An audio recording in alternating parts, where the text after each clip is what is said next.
Nilagang talapia na may upo.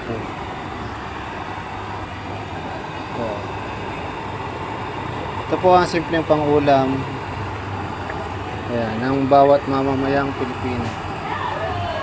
Pambansang ulam ng mga Pilipinas. Talapia forever. Ayan, nilaga. Lalagyan nyo lang ng upo. Ayan, upo at saka malunggay. Upo at malunggay, masarap na po yan. At pilitin nyong kumain, humigop ng sabaw ang mga bata. Dahil ang sabaw po ng isdang ito ay mabuti sa katawan, lalo na sa mga bata. Para panlaban sa sakit, pampalakas ng katawan. At saka kung lagi pong nasakit ang inyong ulo, dapat po lagi kayong kumain ng isda. Ayon kay Doc Atoy. Ang isda po ay nakakatulong sa mga taong palaging nasakit ang ulo.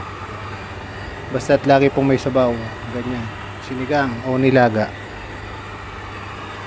Dito po sa amin, ang tawag dito ay nilaga.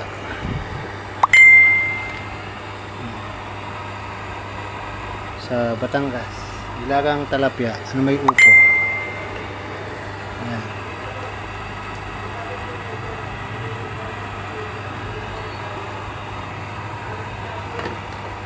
Salamat po sa panonood. Gayahin nyo po ito pag may oras kayo. Mabuti sa katawan. Talapia forever.